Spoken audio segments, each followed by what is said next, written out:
vai nos falar isso. Até que horas eu posso ver? Não, 5 para a gente. Tá.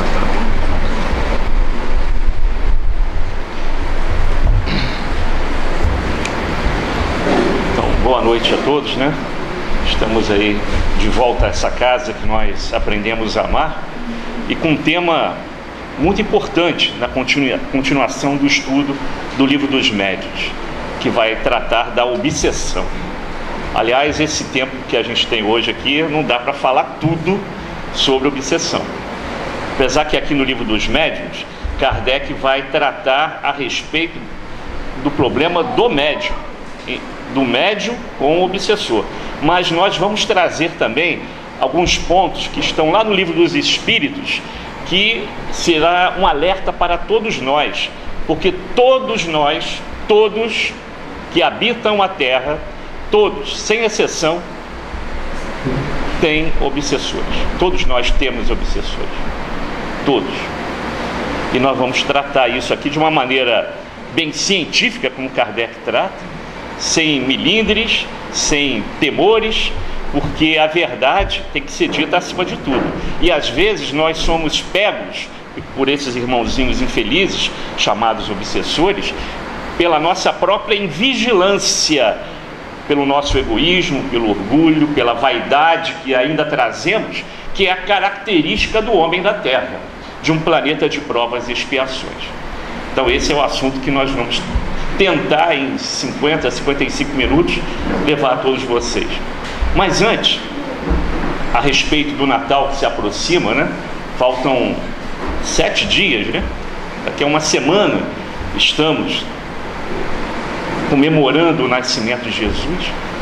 Não importa se a data foi essa mesmo ou não, mas foi convencionada essa data para que nós cristãos reverenciássemos ao governador da terra, o nosso querido irmão maior, o Mestre Jesus.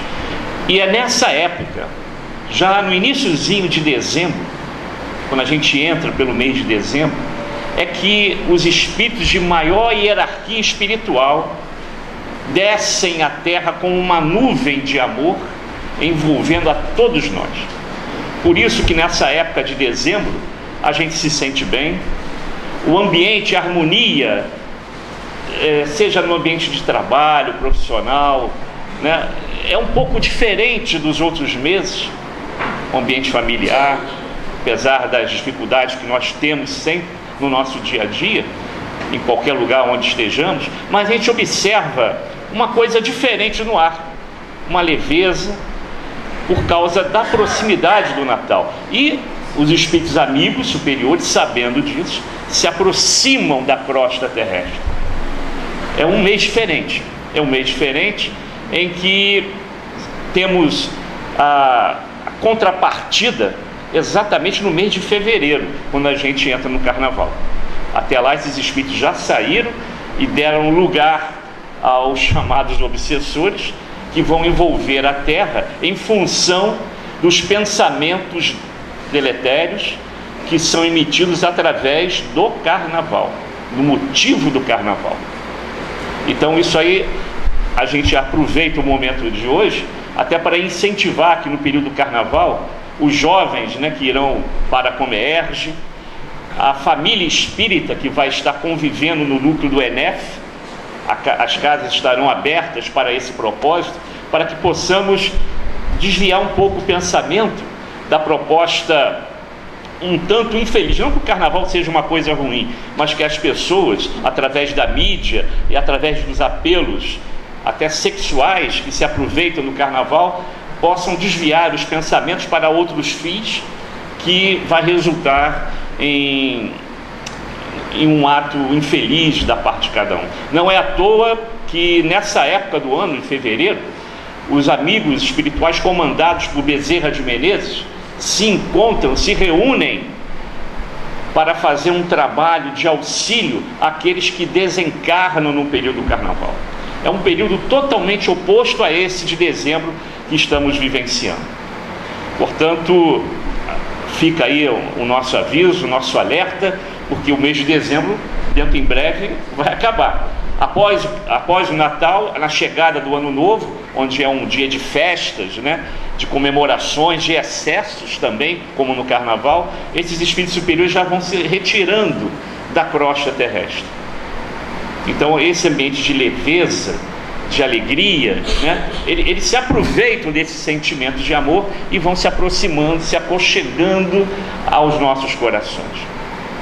Mas o processo obsessivo, gente, desde que o homem é homem, desde que o homem existe na face da terra, sempre existiu. Não foi a doutrina espírita que descortinou, que descobriu a obsessão, não, ela sempre existiu. Desde que existem espíritos, sempre houve a obsessão. E Kardec, de uma maneira muito didática, inclusive quem quiser complementar os nossos estudos de hoje, porque nós não vamos conseguir dar conta de todo o capítulo 23 do Livro dos Médiuns, da parte 2, né? Chega em casa, hoje ou amanhã, depois, peguem esse item 23 do Livro dos Médiuns e dêem uma olhada na escala progressiva do fator obsessivo.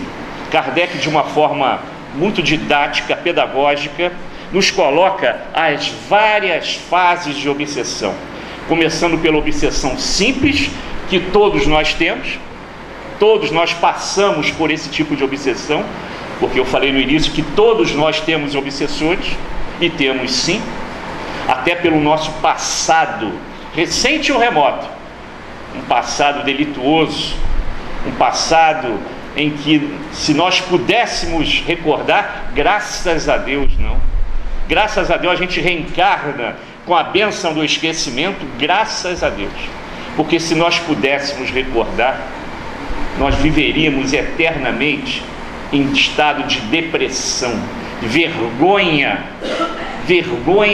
por aqueles atos que cometemos lá atrás, por total ignorância, levados pelo ódio, pela vingança, pelo orgulho e pela vaidade. Irmãos gêmeos, né?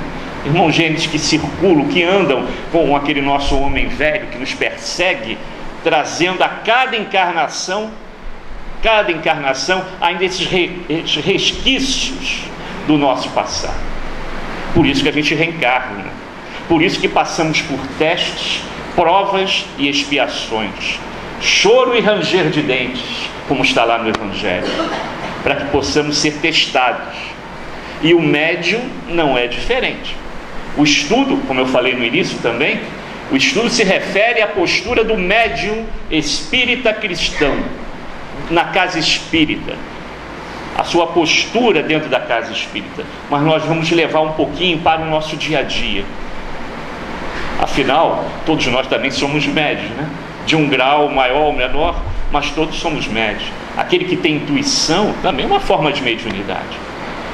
Portanto, todos nós, gente, todos nós estamos à mercê desses irmãozinhos que nos cercam, como está lá no Livro dos Espíritos, com uma nuvem invisível, em que, mesmo escondidinho lá no nosso quarto, apagando todas as luzes, fechando todas as janelas e cortinas, deitado no nosso travesseiro, com os nossos pensamentos, pensando que é só para a gente, não, compartilhamos com eles.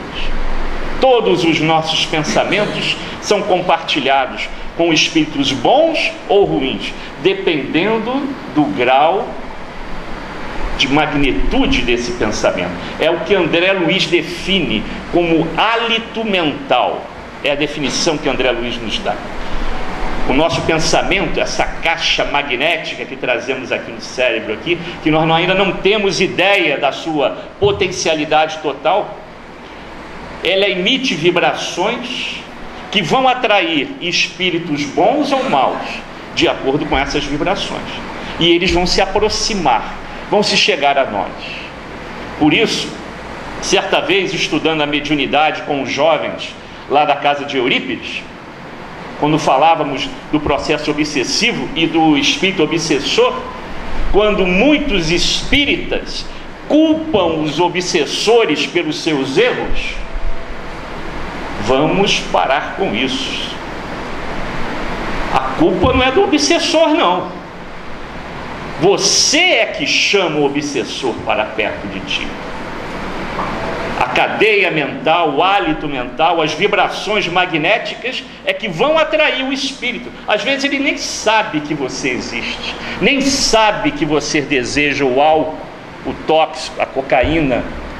Ele está lá fora, mas a sua vibração mental chama a atenção dele, irradia aquela onda de vibração magnética e ele é atraído por isso. Ele precisa ainda beber, ele precisa do álcool, só que ele está desencarnado. Ele não pode chegar num bar ou numa festa social. Cuidado com o Natal, hein, pessoal? Com os excessos do Natal. Eu não falo nem do Ano Novo, porque é um dia de festividade. O pessoal já entra na farra, já bebe, já come demais, já está fora dos padrões cristãos que seriam necessários para a ceia do Natal ou para a prece do Natal junto com a família. Por causa do banquete, da ceia, da mesa farta, das brincadeiras, das bebidas, esquecemos até do aniversariante. Esquecemos até de fazer uma simples prece. Ah, mas a minha família não gosta. Faça sozinho. Faça sozinho.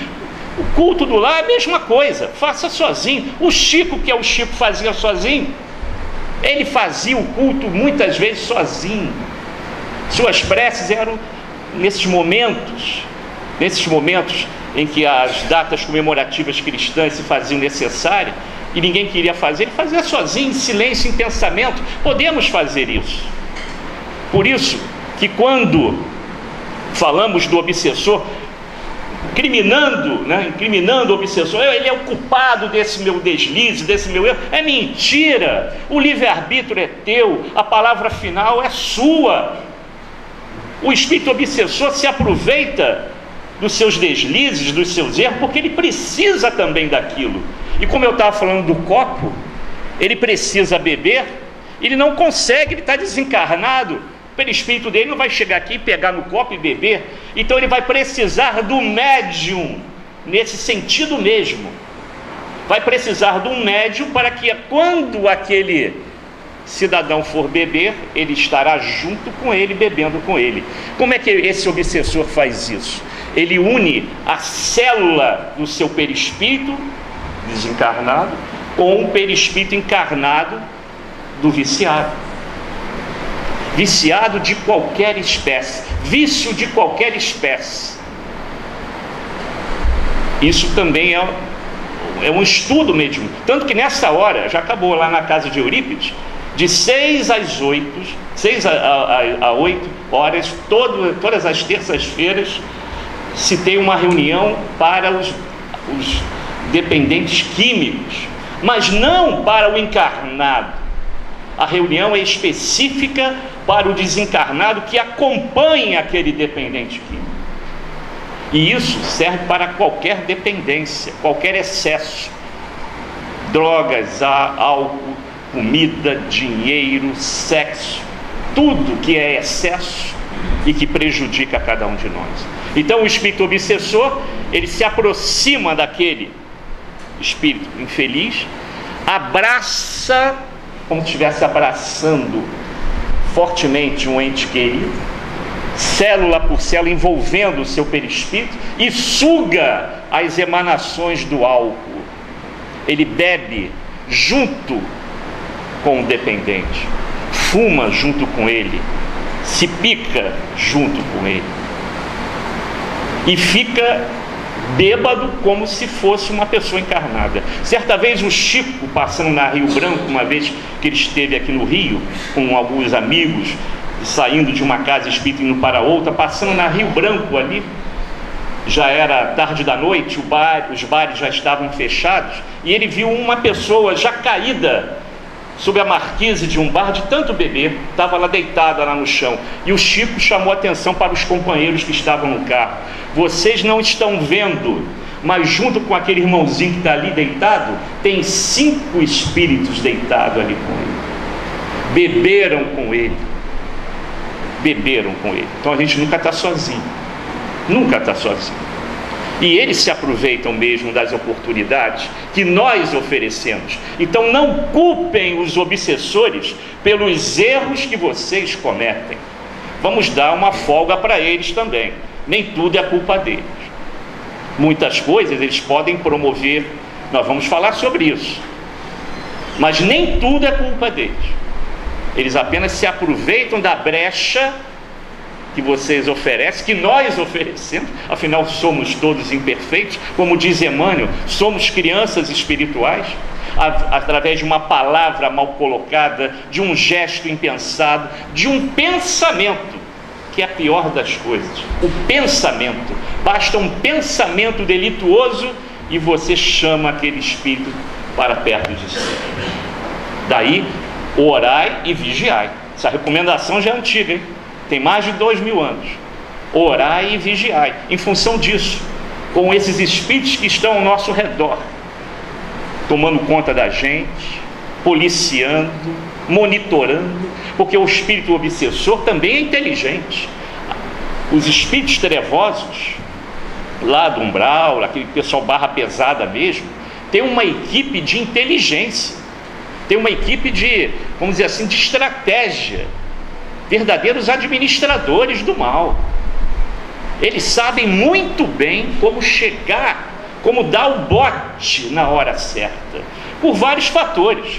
Primeiro, estão desencarnados, não tem tempo a perder, estão sempre ao nosso lado, nos conhece muito bem, às vezes de outras eras, estão ali só esperando, o plano já está montado, é só esperar a hora certa que a gente vai cair na armadilha. E não pensem que por estarmos também numa casa espírita, protegidos por aquele cordão magnético que está lá fora, estamos totalmente protegidos. Muitas vezes discussões, melindres, até brigas acontecem dentro da casa espírita, por invigilância da nossa parte, e aí eles se aproveitam. Eles estão lá fora, eles não conseguem entrar aqui, mas pelo pensamento estão sintonizados com todos nós, estão lá fora esperando a gente voltar para o carro, para casa, andar a pé até a nossa casa, estão lá fora. Quando a gente sair, eles vão estar lá, opa, ele já está saindo, vamos lá, vamos atrás dele. Vamos fazer uma experiência hoje, uma experiência. A vibração aqui dentro dessa casa é ímpar, não temos como questionar. Quando nós entramos aqui, nos sentimos leves, nos sentimos de bem, nos abraçamos, nos beijamos, porque o ambiente é propício a isso. Mas quando a gente sai, a gente começa a se vincular com os nossos problemas mundanos do dia a dia, que deixamos temporariamente lá fora. Vamos fazer uma pequena experiência hoje. Quando a gente sair daqui, vamos tentar chegar até a nossa casa com as mesmas vibrações e pensamentos que nós temos aqui dentro, porque aqui a gente se policia, a gente procura se policiar, a gente não fala qualquer coisa, não pensa, tentamos fazer isso pelo menos, qualquer coisa. Então vamos chegar pelo menos até a nossa casa da maneira como a gente está se comportando aqui dentro, e vocês vão ver a diferença, pelo menos nessa noite de sono que vocês terão. Vamos fazer essa experiência, como será a nossa noite na nossa casa, e como será a nossa noite de sono quando a gente dormir, para onde o nosso espírito vai quando a gente dormir na noite de hoje, levando as vibrações até chegar em casa, que é difícil. Muitos moram aqui pertinho, alguns moram um pouco mais longe. É fácil chegar em casa, não é não. Na primeira esquina você leva uma fechada, problemas, discussões que podem chegar até a sua casa, e aí a vibração que você traz daqui se desmanchou no ar, antes de chegar lá.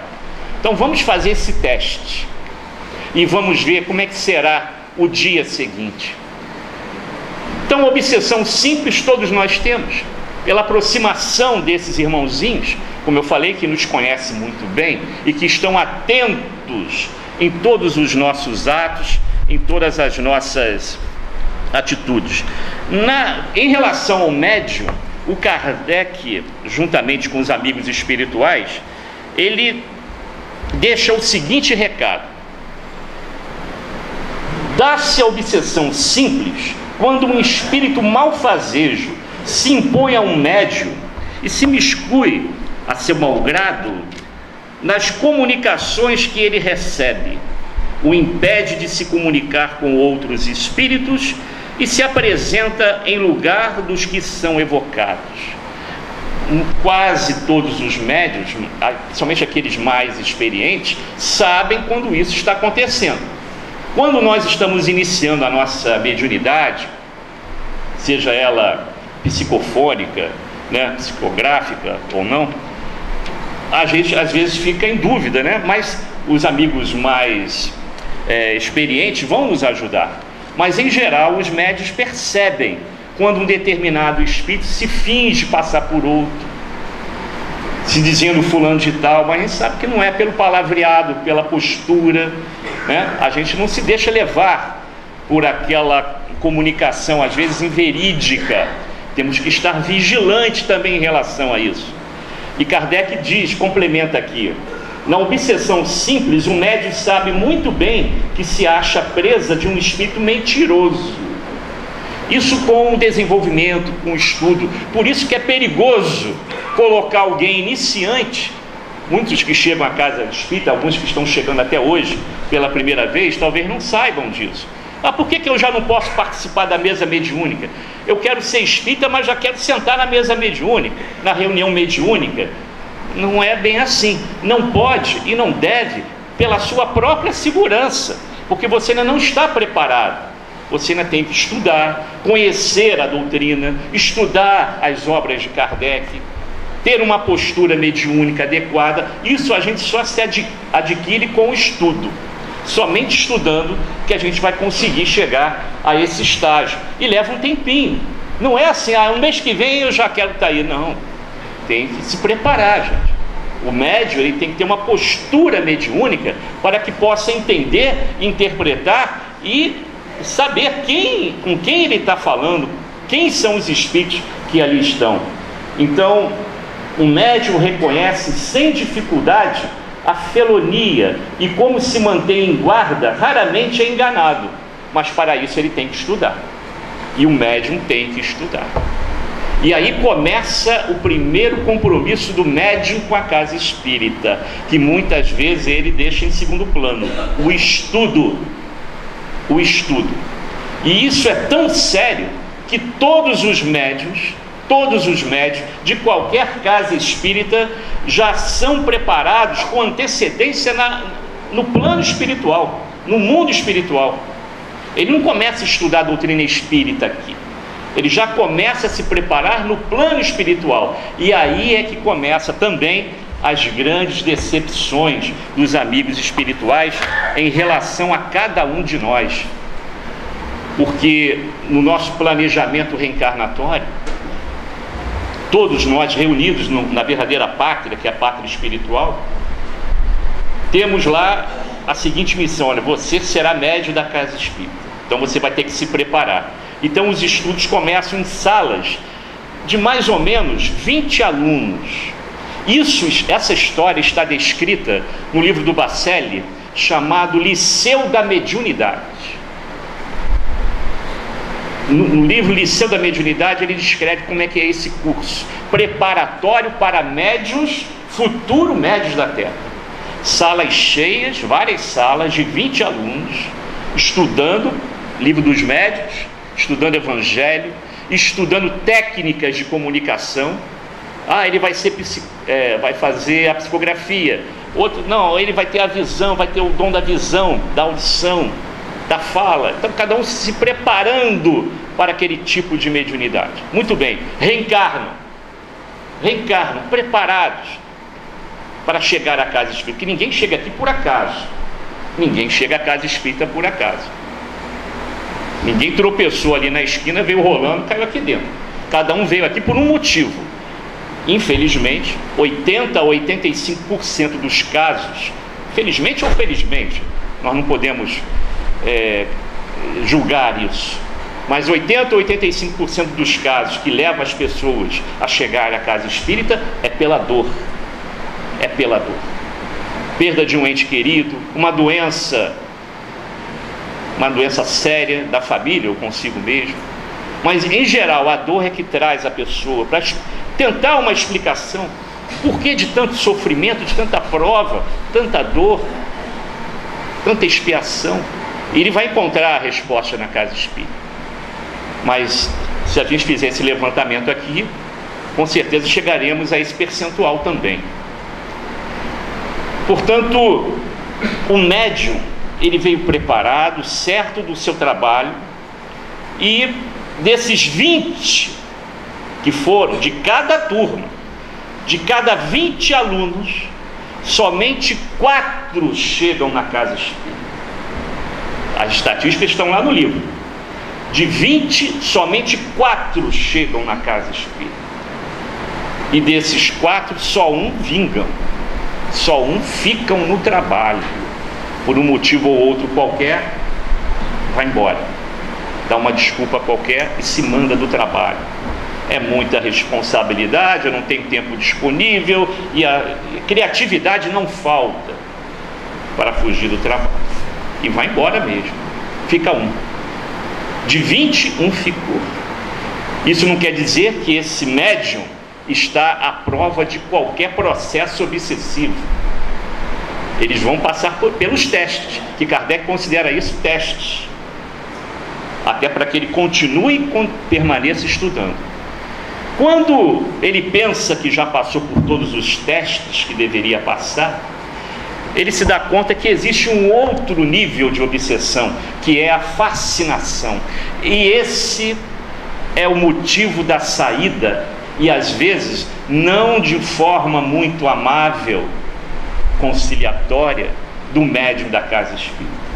O médium fascinado, ele se acha o máximo, o melhor médium da casa, e aquele espírito que está se dizendo André Luiz, é André Luiz, enquanto que os outros estão dizendo, não é André Luiz, não é ele, preste atenção, não, só eu recebo André Luiz nessa casa, e nem André Luiz é.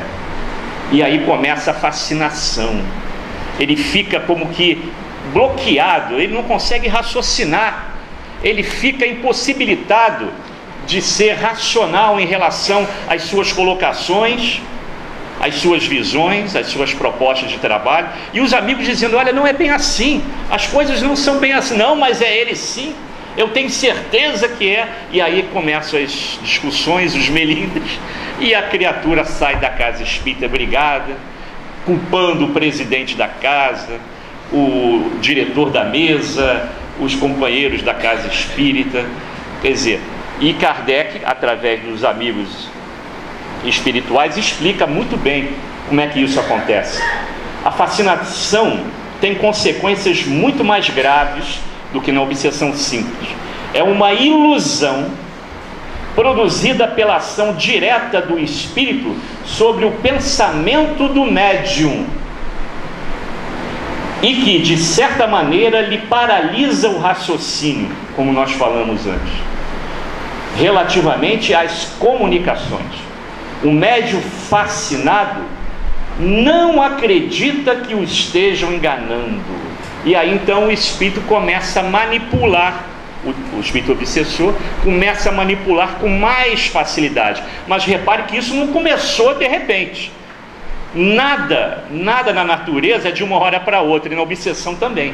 A obsessão começa devagarzinho, o vício começa devagarzinho, as dependências começam de forma bem lenta, e às vezes a pessoa não vê, a família vê, os companheiros da casa espírita estão vendo, estão chamando a atenção. Não, mas eu sou o melhor, eu sou o maior. Não tem médium aqui, porque ele se deixa levar pela vaidade, ou como Eurípides dizia, né, os resquícios da vaidade humana. Isso também não é de agora, é lá de trás, é do homem velho. Enquanto a gente ainda tiver essa vaidade, esse orgulho, esse egoísmo, a gente vai continuar encarnando aqui. Não tem planeta melhor não para a gente, por enquanto aqui está o ideal. Quando a gente começar a se desvencilhar desse orgulho, desse egoísmo, a gente aí vai conseguir ir para um lugarzinho melhor, ou até acompanhar a evolução da Terra, porque muitos nem isso terão oportunidade.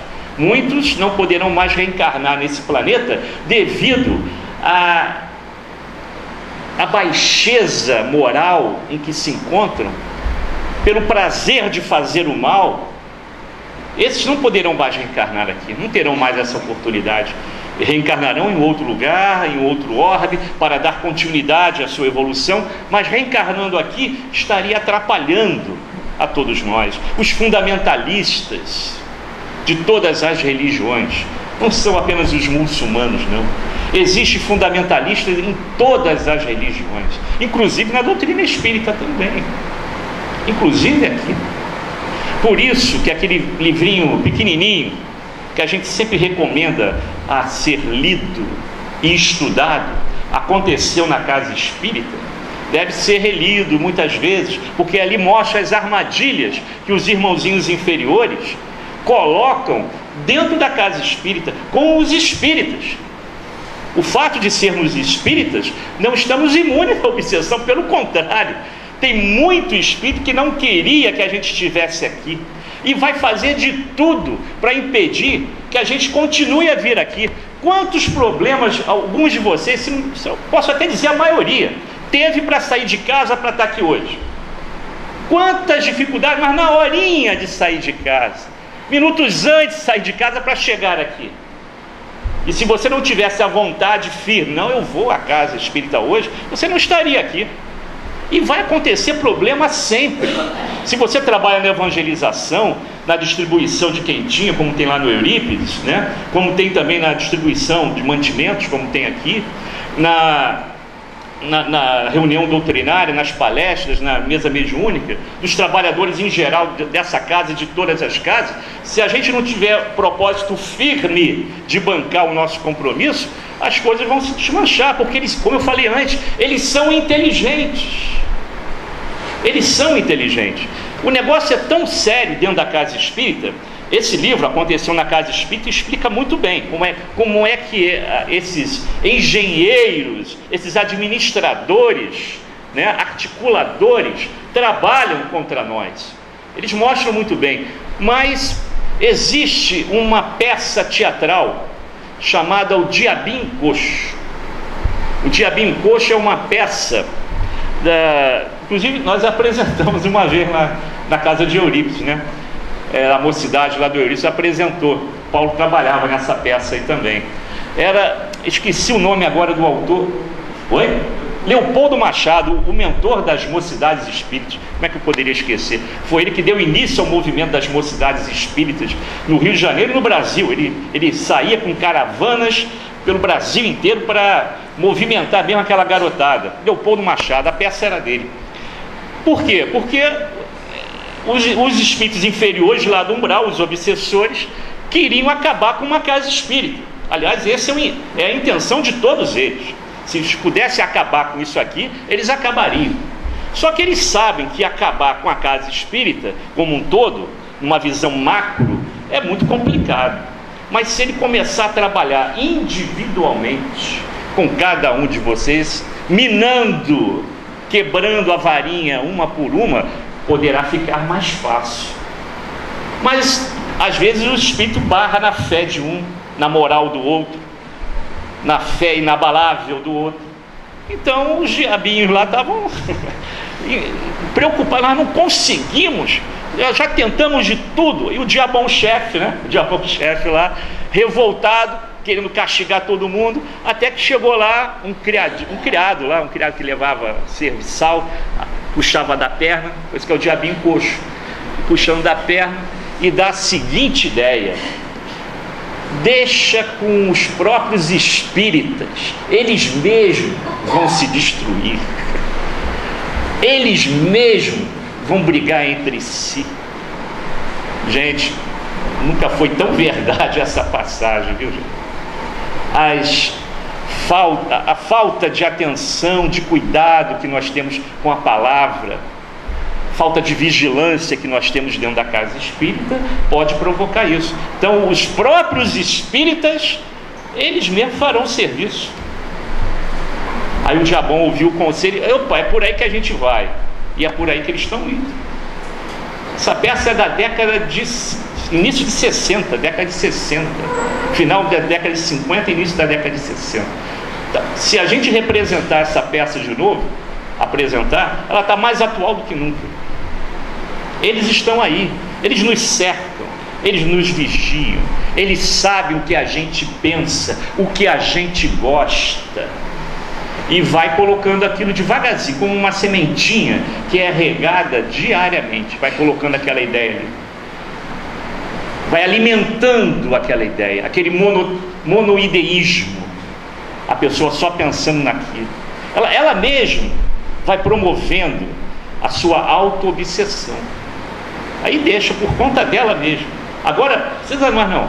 E eles são tão inteligentes que ele, quando observa que você quer ir à casa espírita e se bater de frente com as suas intenções em relação de chegar aqui, ele vai perder.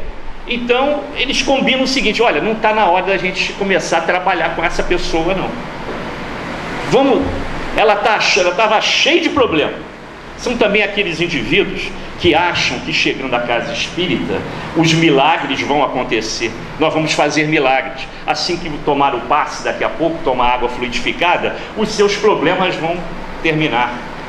Minha gente, quem veio à casa espírita pensando assim, eu acho que perdeu a viagem.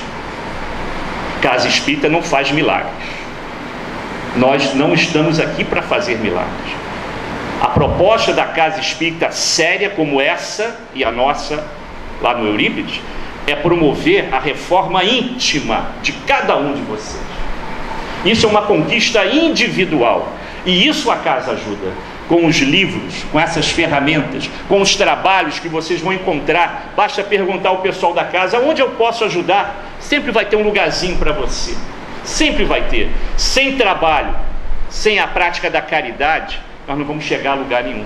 E os espíritos já diziam para Kardec: fora da caridade não há salvação, e não há mesmo.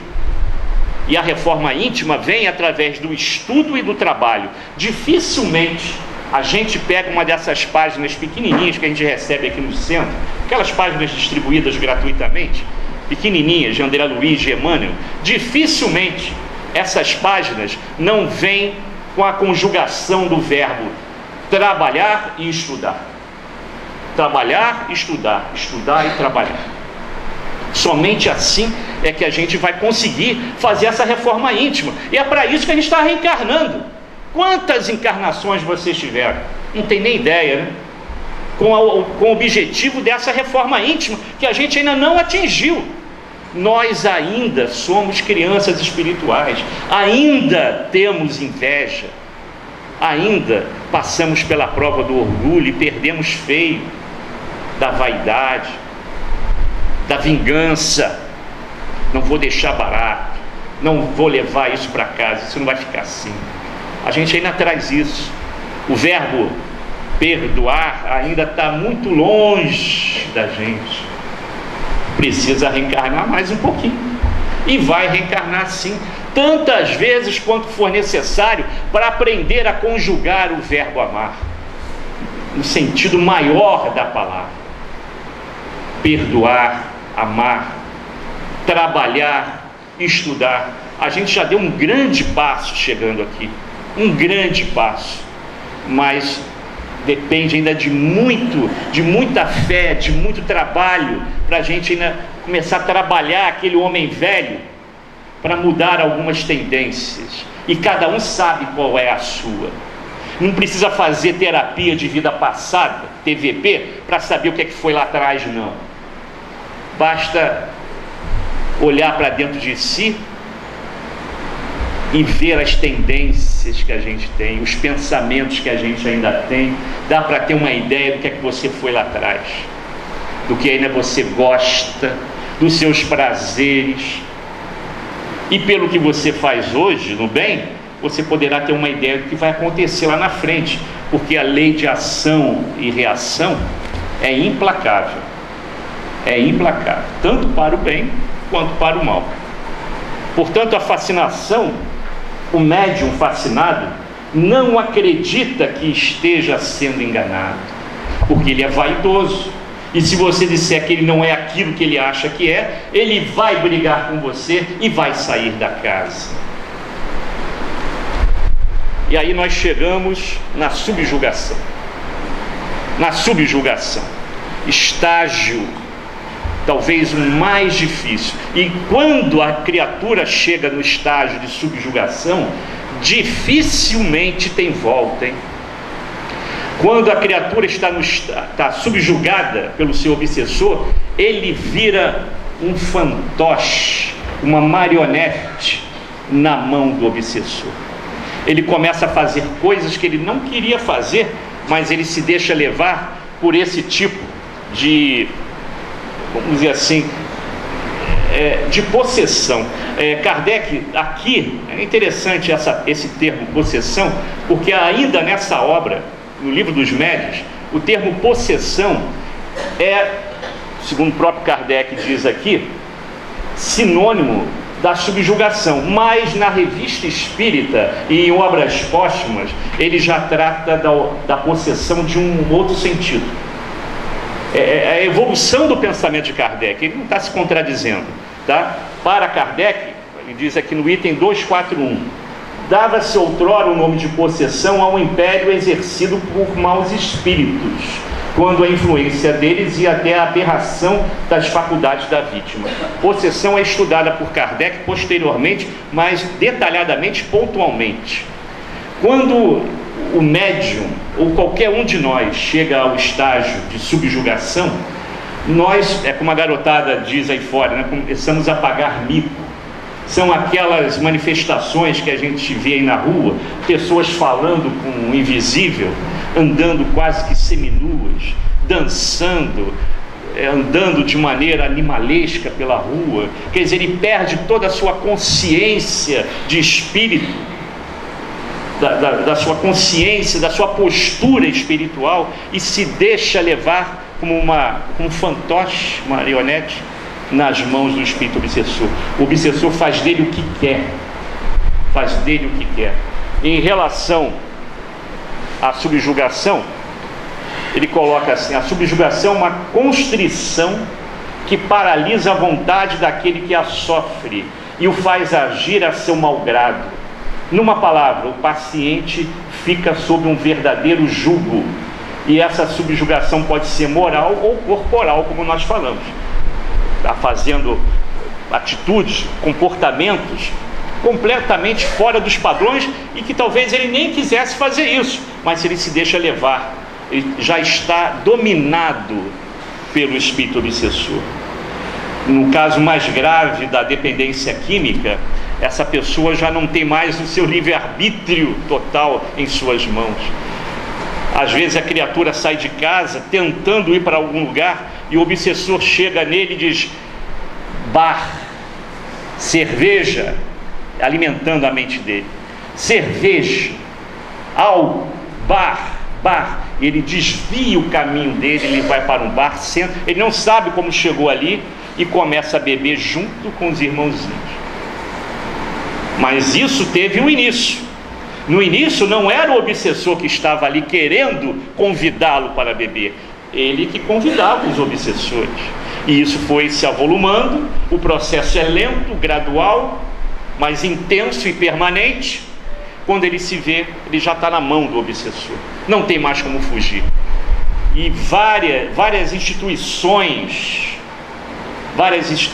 que trabalham com essas vítimas da loucura, entre aspas, porque são processos obsessivos, sabe que as consequências, aliás, essas instituições, eu conheço duas em São Paulo, tem uma em Goiás, uma em Mato Grosso, são instituições espíritas que trabalham com essas pessoas obsidiadas nesse estado, tal como Eurípides fazia na sua época lá no Colégio Allan Kardec.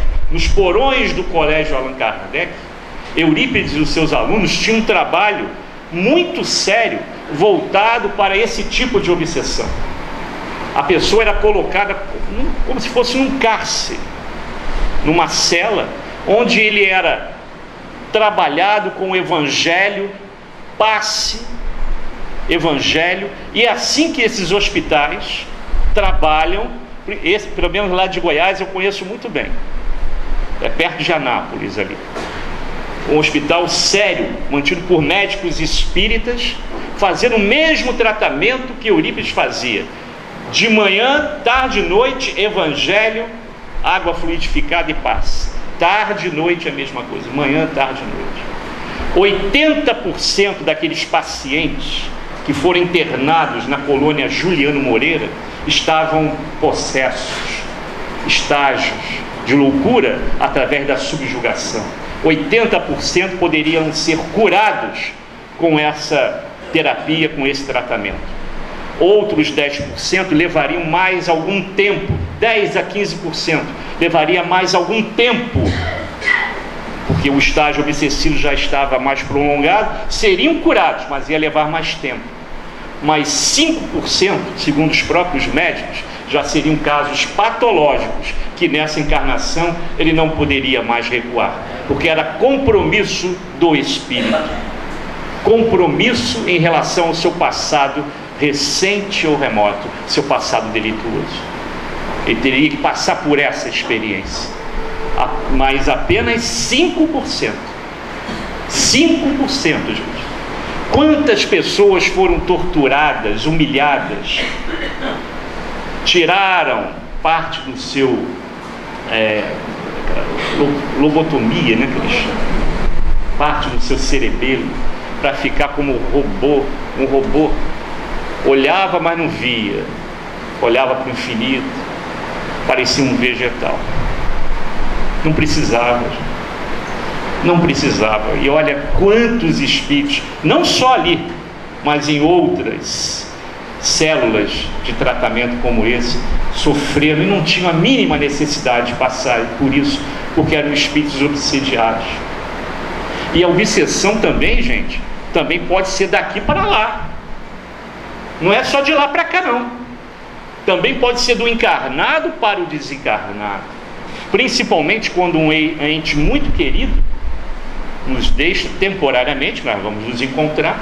Todos nós estaremos juntos em breve no plano espiritual, na verdadeira vida, na verdadeira pátria, que é o plano espiritual. Estaremos lá. Mas naquele sentimento de perda, porque não perdeu coisa nenhuma, mas naquele sentimento de perda, não deixa em paz o espírito desencarnado. Até as suas coisas pessoais e íntimas ficam guardadinhas lá. E como casa de ferreiro espeto de pau, na casa da minha tia, certa vez, meu tio já desencarnou há 40 anos. Você entra na casa da minha tia, abre lá, entra no quarto, abre o armário, as coisas dele estão todas lá. Abre o armário do banheiro, está lá. Tudo que ele usava para fazer barba, está tudo lá. Parece que ele foi fazer uma viagem e está voltando. E ela abre aquele armário e fica chorando, olhando para aquilo ali. Não existe obsessão pior, gente. Ele, no início, foi dificílimo para o meu tio. Agora ele já está mais amparado. Mas imagine no início, no processo de desencarne, durante os primeiros 5 anos. É uma obsessão, gente, daqui para lá. Agora ele já está, com o tempo, foi liberto disso, né? Mas ela continua com a mesma postura. Está lá, tudo dele está lá, tudo. Não existe coisa pior.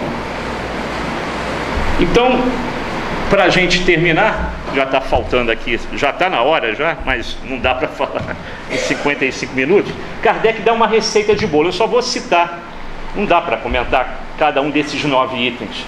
Kardec dá uma dica de como você reconhecer a obsessão através de algumas características. Só vou citar: persistência de um espírito em se comunicar com aquele médium. Só aquele espírito fala com aquele médium. Opa, tem alguma coisa errada aí. Ilusão que, não obstante a inteligência do médium, o impede de reconhecer a falsidade e o ridículo das comunicações. Só ele não percebe. Só ele não percebe. Só ele que leva aquilo a sério. Crença na infabilidade. Eu sou infalível, minha mediunidade é inquestionável. Já está obsidiado. Confiança do médium nos elogios que lhe dispensam os espíritos que por eles se comunicam. Vários elogios. Você, parabéns pela sua postura, você é excelente, você é maravilhoso, continue assim. Opa, desconfie dos elogios. Disposição para se afastar das pessoas que podem emitir opiniões aproveitáveis. Não, essa aí está me criticando, eu vou me afastar dela porque ela não está entendendo o meu trabalho é superior a isso que ela está falando. A pessoa está tentando te ajudar e você vai se afastar. Tomar a mal a crítica das comunicações que recebe, nunca para o seu bem, para refletir. Não, ele está querendo acabar comigo, me prejudicar. Necessidade incessante e inoportuna de escrever em qualquer lugar. Falta de postura mediúnica, de disciplina mediúnica. Começa a dar passividade ao escrever em qualquer lugar. Tem algo errado aí, né? Constrangimento físico qualquer, dominando-lhe a vontade e forçando-o a agir ou falar a seu malgrado em qualquer lugar, numa festa, num local público, no local de trabalho. Totalmente indisciplinado, falta de estudo, rumores e desordens persistentes ao redor do médium, sendo ele de tudo a causa ou objeto, objetos que caem, né? Barulhos que acontecem, né? Onde ele está acontecem essas coisas, para perturbar mesmo, para dificultar a sua trajetória. Então essas receitinhas de Kardec ficam para que possamos registrar. E outras coisas que ele vai falar nesse capítulo aqui que a gente não tem condições de comentar, mas fica a nossa dica, né? Ficarmos sempre vigilantes, orai e vigiai, nunca estamos sozinhos. Qualquer brecha que a gente dê, qualquer erro, qualquer deslize, eles vão se aproveitar para dar o bote. Então vamos ficar atentos. É difícil? É difícil ser espírita, ser cristão 24 horas por dia, é difícil, né? Às vezes a gente até esquece que somos espíritos, né? Ficar atento então, mas isso é um exercício. É um exercício com aquela pessoa que está ao teu lado, aquele chefe chato, aquele colega que quer te prejudicar lá no trabalho, alguns companheiros, falsos amigos. Vamos estar atentos, mas eles são colocados ali como testes, uma prova para a gente exercitar, e vamos abraçá-los com muito carinho.